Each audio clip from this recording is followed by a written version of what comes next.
Hi there, and welcome in this episode of Rebel Leader with a Heart. Today I'm talking with Alison Horstmeyer about curiosity. Why is it so important in a VUCA world? How can you get it? What are the big curiosity killers? Because in the latest interviews I've had and also conversations I've had with CEOs and other leaders, I noticed that the word curiosity often came up. So if you want to have more curiosity in your life or in your organization, be sure to listen to this very interesting conversation.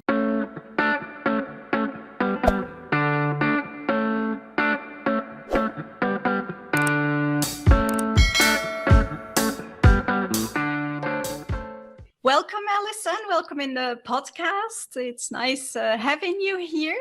So maybe before we start into the topic of curiosity, you can talk a little bit about yourself and tell us who you are. Okay, well, thank you so much for having me here. It's such a pleasure to be with you, and I love that you're, on the other side of the pond, so to speak, and that we get to connect in this way.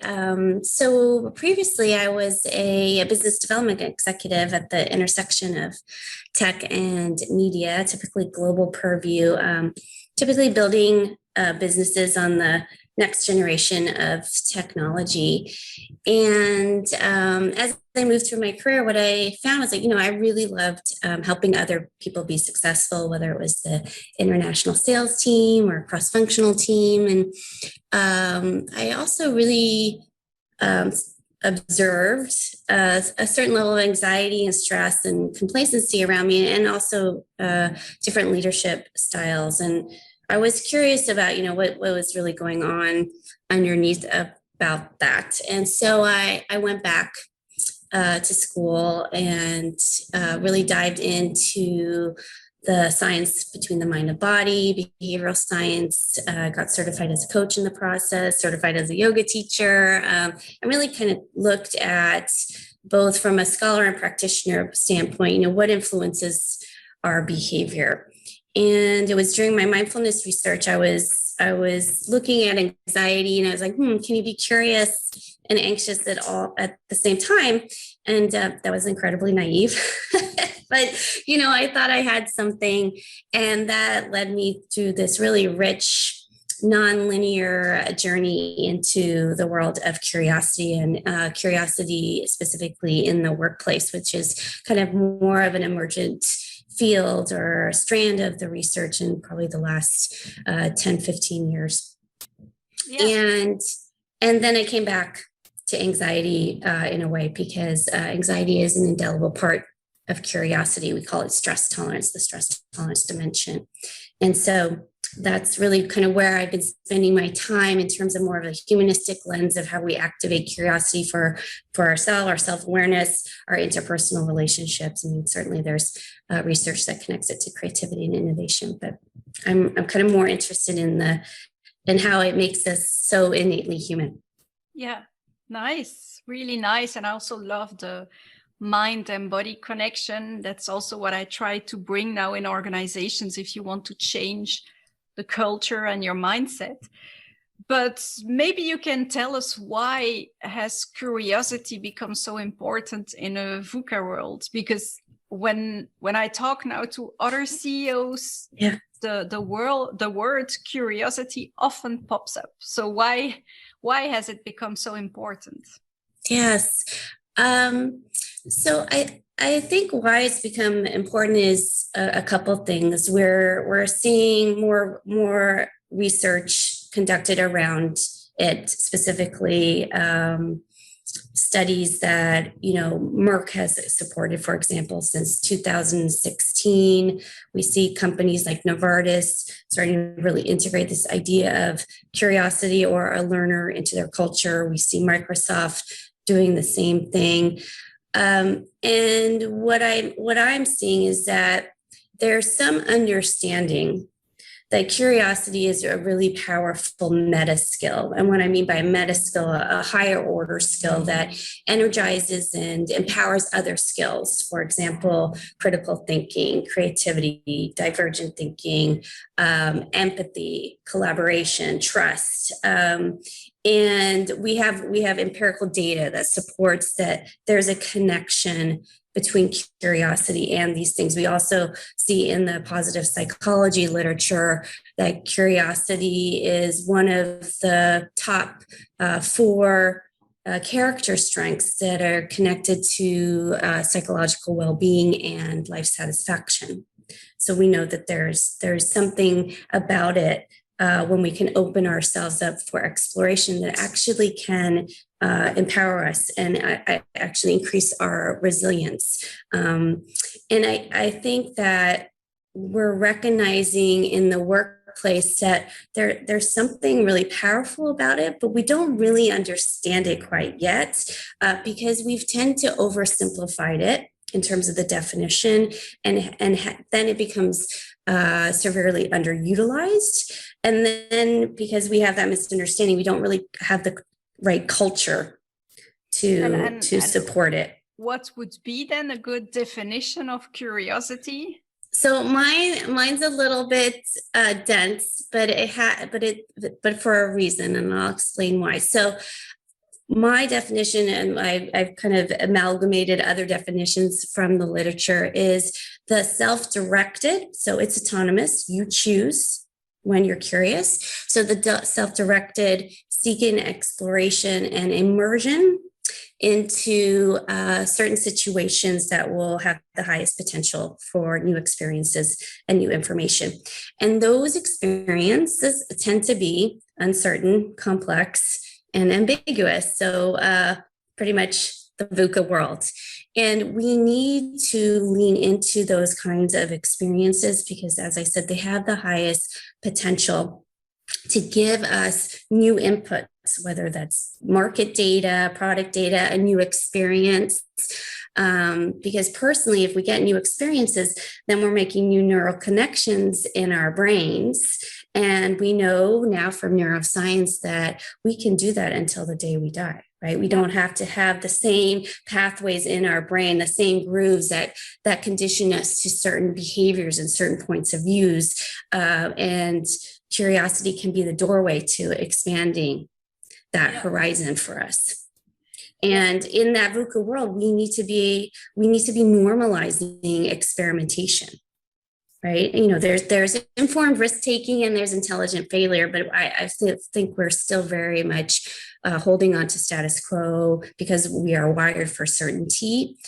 And now we need to shift where we're saying, no, let's maximize our resources for today, but at the same time, in parallel, let's be getting ready for the future. And that requires exploration and experimentation and agile failure and those kinds of things. And it's the companies that straddle both of those that will have the highest potential for success in that VUCA world. Yeah, but what I see, because how I like to function is, I like to learn a lot of new things or to experiment with things. And sometimes those things have nothing to do with my work but I'm just curious, like you say. And I absorb, I love to absorb a lot of new experiences and new information. And also, when I prepare, for instance, a keynote or a new course, or I do that also, I try to let my mind wander. Yeah. And then I also love to do something completely different to then see what emerges. And often what emerges then is very powerful. It's true.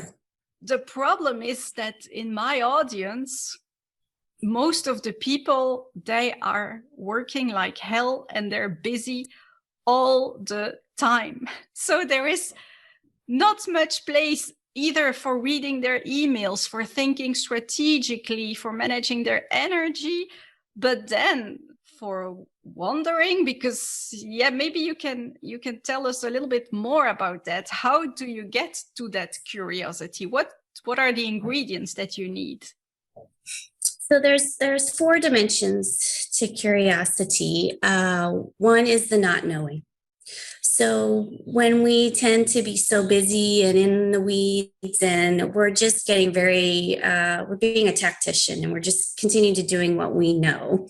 And the issue is, what happens when you get thrown a curveball?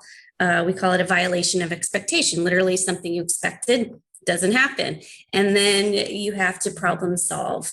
And the idea that we just have to keep solving for the moment doesn't prepare you for the future kind of really complex problems. And so the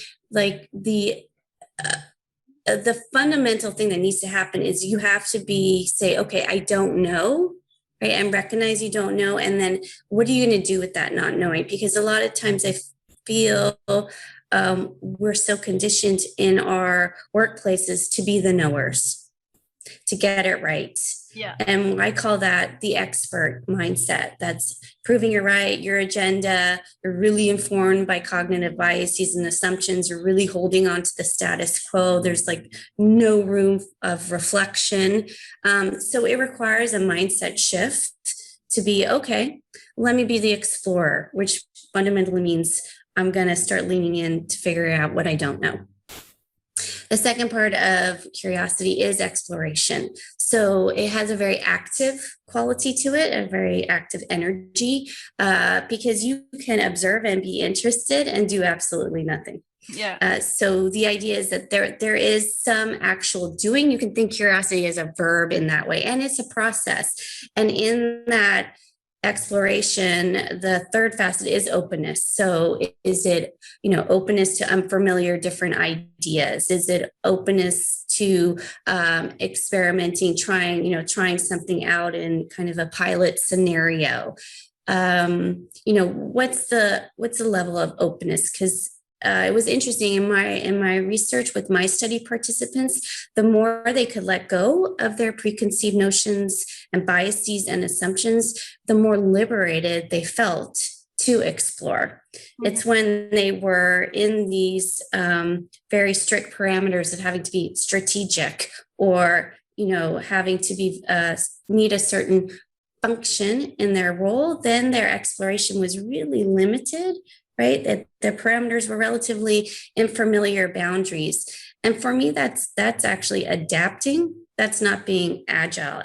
If you're going to be truly agile, you have to go outside of those into unfamiliar territory, right?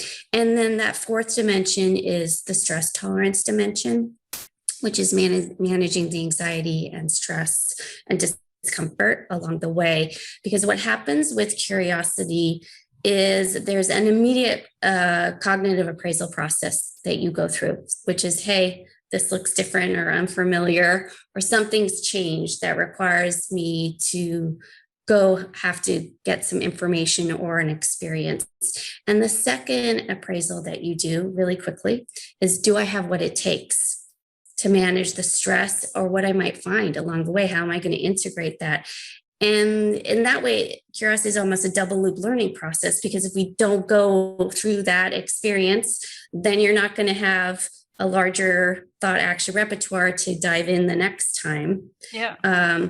And so we're by just kind of staying in our lanes, executing, we're actually doing ourselves a disservice, because we can't prepare for the future. Then we're always in reactive mode.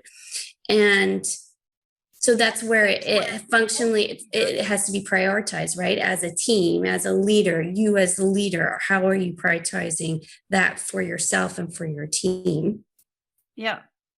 Really, it's from fundamentally. What I see, a lot of leaders, they want the creativity, the agility, the curiosity, but they're not in this right place to get it, because they have their calendar fully booked 5 days a week, and they're even working at night and during the weekends.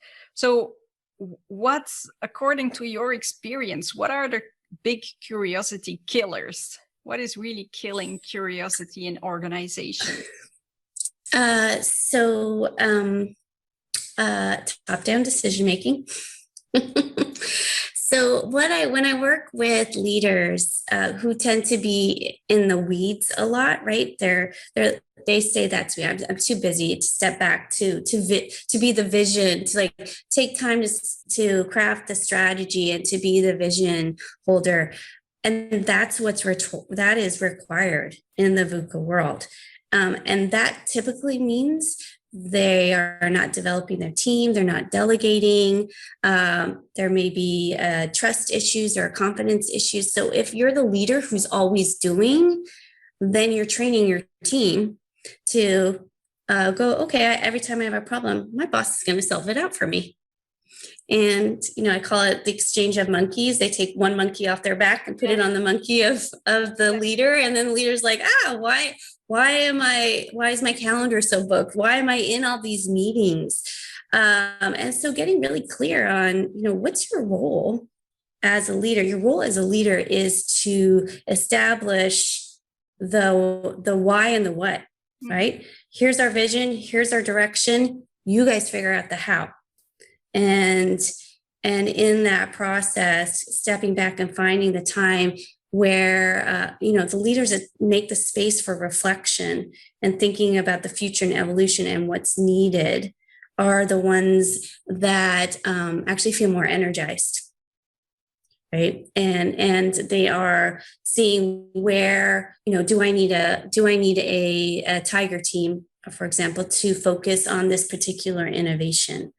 So there's strategies to figure out that's what's best for your vision. But if you don't even have that, then we can't start activating that level of not knowing, exploration, openness, and stress tolerance. Yeah, exactly. And what I notice, and I think Steve Jobs said it, is you often connect the dots only when you're looking back.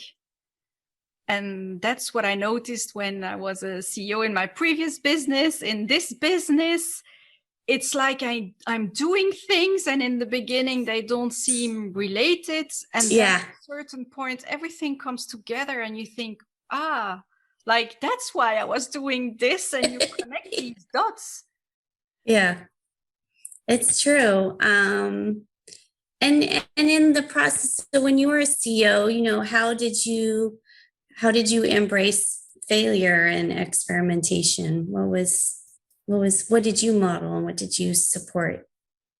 I really had to change myself as a leader, because I used to be this good student where, as a good student, you had to foresee everything in advance and you couldn't make any mistakes. So making mistakes for me, or making mistakes, or my team making mistakes, was really bringing a lot of anxiety. So rationally, I knew we had to make mistakes.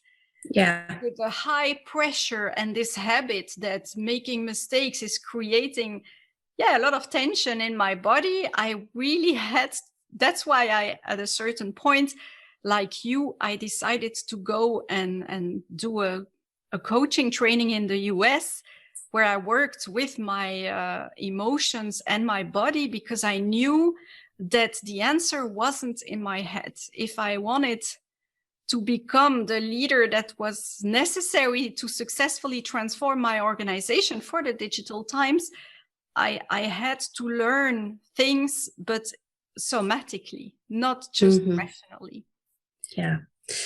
Yeah. I mean, that's so beautiful, right? I mean, there is so much work to be done because we are so conditioned to perform. Exactly. And certainly we want to deliver business results and perform in a way that's in service of our team and our organization and our clients. But we tend to then really embrace conformity. And in the research, the more conformity, the lower openness to change. And the more conformity, the lower the well-being, which makes sense because if you're in conformity mode, you're in error avoidance mode. And it's really about self-preservation. Yeah. And what you're describing is I needed to shift to kind of a more integrated presence where I could be the explorer. It doesn't mean you're not decisive and make decisions. You were just operating in a different way that could say, okay, let's find things out. And instead of having to be perfect, because the perfect paradigm is so limiting, and that's when our anxiety goes up, and that's when we're not going to take any risks.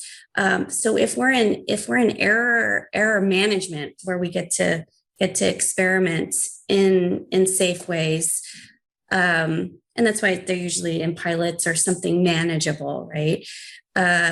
Then our anxiety actually goes down and our stress tolerance goes up because we're having those experiences to build the resilience. But, it is a choice by the leader on, what are the rules of engagement I'm going to set with my team around taking risk? And how clear have I been about that? And how can we agree that, as a commitment, like really a contract between us, that this is what risk looks like. And I'm going to commit to support them in that. So, there's clarity that needs to be said to create that psychological safety to do those, to take those risks and to make them mistakes. And so then you went back and modeled like, okay, this is what's okay, right?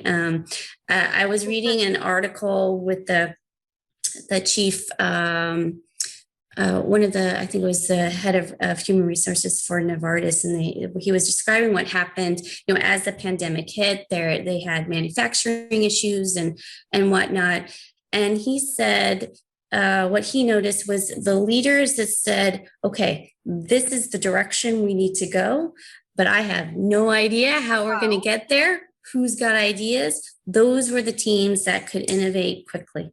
Yeah. But what I also noticed that it wasn't sufficient to tell people it's okay to make mistakes and right. not be angry when a mistake is made. It wasn't sufficient. I also developed a whole program around increasing energy and decreasing stress. Yeah. Because that's the only way people, only when you feel good and you make a mistake, then you're able to let go and to think it's okay. But if you're completely stressed, although it's okay to make a mistake, you have been punished for making mistakes for 20, 30, 40 or 50 years. Yeah. Then suddenly we tell you, no, it's okay, but your body doesn't know. So that energy was really important also. Yeah, it's certainly a practice. It's not going to happen overnight, and it takes repetition. And so when I'm working with individual executives and teams, I'm very much of the view that this is a practicum. We are going to practice, debrief, evaluate, reflect, and ladder on, and then it is a journey. This is not something that happens overnight, and different people are going to process it in different ways. But certainly I've noticed that, core values play such an important role in how we're curious. And so if we've established the team values that we've all agreed on, that these are basically the rules of engagement, because values inform behavior more than facts and rationale. And then we have language around behavior that might be violating those values. So you could say, hey, I observed X. This value looks like it's in jeopardy. What should we do about it? Right? It kind of takes the charge off of making it like a personal attack. But I also notice in my work, when I have executives that they really value security, then I have to look at what other values that they embrace, like courage or persistence, because I need those values to kind of amplify a bit to offset the security, because security is an anxiety inducing value, right? Because again, they want to feel safe in order to stretch. And so there's a little bit of a tug. So I'm not saying you can't have values like security and tradition, but just knowing that there is that anxiety inducing factor to them, and then looking at, what are the other values that can help lift those up at certain times. So I've been spending a lot more time on values work because I just seen the power of it. Yeah, I also pay a lot of attention to values and team values, organizational values, but even personal values are so important. The fact that you know what is important to you, then suddenly things, that used to be important, once you know what is truly important, doesn't seem to matter that much anymore. It's definitely a great tool to figure. It really helps to inform, because what I'm hearing, what you're saying, what I'm seeing too, is that it really helps to inform how to allocate your focus, time, and energy. Mm-hmm. Yeah, you get really clear on what's important. And then that like, oh, I don't have the time, I'm being so sucked into all these different directions. And you're like, oh, wait a minute, how does that align with what we agreed is our values and our focus and our vision? Then it kind of gets clearer how you should be allocating your time. Yeah. Now, and what would you say then to a team that is coming to you and that would say, we want to increase curiosity in our organization, but we are working all the time, we're very busy, we have very high pressure to deliver the results on the short term. So how can we increase our curiosity without giving up the short-term results? I guess you have teams like that come to you. Yeah. So the way I work is not to be disruptive in terms of their roles, and I really appreciate that there's competing priorities, and so this is why I structure it more of a practicum. Where we get clear on what is it that they're really wanting to change as a team, and kind of what's really going on in terms of the interaction of the team currently, and why are they wanting to change, and what do they believe curiosity is going to do. So just kind of understanding the aspiration and what's the request fundamentally, and what's the change or the outcome that they're hoping to achieve by bringing in curiosity. A team I worked with last year, they were an engineering leadership team, and they said, we really want our engineers to excel, to challenge the status quo, to push back, to be more open to experimenting, and for us to just be a better connected leadership team because we're new. And so that was really clear. And because they were a new leadership team, we could go through the values process with them. And I just did that for another team that's actually been working together quite some time. But post trans COVID, they just felt like they had lost each other, lost communication, lost collaboration. And then I design it in a way where, we're going to come together for a little bit of time to get some initial concepts, and I have certain models that I use. But it usually I have to start with them and their self-awareness about themselves before I can get them in the awareness of how interacting with each other and interacting with key stakeholders, what that would look like when applying that work. So we do it in sprints, where we come together, do experiential sessions together as a cohort, and then they establish kind of their personal goals for that program. And what I mean by personal goals is they have to really be clear on those moments that matter in their role, where applying these models can be the most productive and beneficial for them. So it's not additive. It's very much the Josh person in the flow of work practice. So this isn't something extra that they're doing. This is something they're integrating Yeah. into their role, and they have to go do it. So then there's a real world practice part. And then I integrate integration coaching. So whether that's pairing people up for team coaching, because that's a great way to learn from each other, right, and be supportive. I can't tell you how many times I've heard like, oh wow, you're experiencing that too, so good to know, right, that I'm not alone in this. Yeah. And then doing individual coaching with the leader, and then doing the cadence that way, so it's manageable, so they're practicing, they're having to pivot on their own, and continuing to ladder. So the concepts and the models are universal. They're getting common language that they're using with each other. So around biases and other things, where they can start sharing that with their teams, which is also part of, it's like train the trainer a little bit. But it's a cadence where it's really about supporting what they're actually doing in their roles. So not making it like something extra, because that's not going to be helpful. Yeah, nice.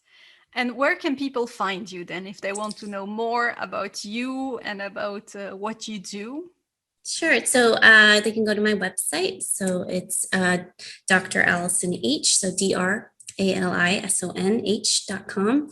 And they can also reach out to me on LinkedIn. Okay, great. We will put it in the show notes of this episode so that people okay, wonderful. find you. Well, thank you very much. This was very interesting. I also loved the 4 points to curiosity. I never thought about it that way. Oh, good. Yeah. I think people will get a lot out of it because, like you said, it has become so important to be curious in a world that is so unpredictable. Yeah. Like now, people, COVID is coming hopefully to an end. It looks like that in Europe and I guess in the US as well. But a lot of CEOs, they don't know how work will look like because a lot of people don't want to go back to the office. So it will be hybrid teams, but how will that function? So you will need a lot of curiosity there as well if you want to make it work and not make the mistake like some CEOs think, well, we're going to force people to come back to the office. And I don't believe that is the answer. So I think curiosity is so important in everything we do in this disruptive world we're currently living in. There is no going back to normal. We have to move forward, bounce forward, and create new ways of being and doing and interacting. And yes, the hybrid workplace is here to stay. And there's a way to really leverage that. Yeah, exactly. Well, it is going to take some experimentation. We're not going to get it right out the gate. No. And it's going to be different probably for every organization. Yeah, depending on your industry, your organization. Yeah, I'm not saying there's a blanket response. Certainly, what each business needs will vary. But that's also like bouncing forward, we're not bouncing back. Good old days. Yeah, exactly. We're moving forward. Well, thank you, Alison. It was really nice having you on this podcast. Oh, thank you so much. I really enjoyed our conversation. Thank you. So this was again a great conversation, and I've never thought about curiosity this way. Just as a reminder, the 4 elements of curiosity are: first, the not knowing, being okay with not knowing. Then secondly, becoming an explorer, because not knowing isn't sufficient. We need to explore new possibilities, gather new information. Then the third element is openness, being open to new ideas, being open to experimenting. And the last one, really reduce your stress. And here again, I know I'm talking about it very often, the importance of energy. But when you are very stressed, when you are being in discomfort because of a new idea that maybe is there, but you don't feel very comfortable with it yet, well, then you won't have curiosity neither. And we all know how important it is to be curious if we want to be innovative or if we want to be agile as a leader and as an organization. So stay tuned and leave me a review if you haven't done it yet. I would really appreciate it. And subscribe, because then you will receive the next episode automatically. Bye!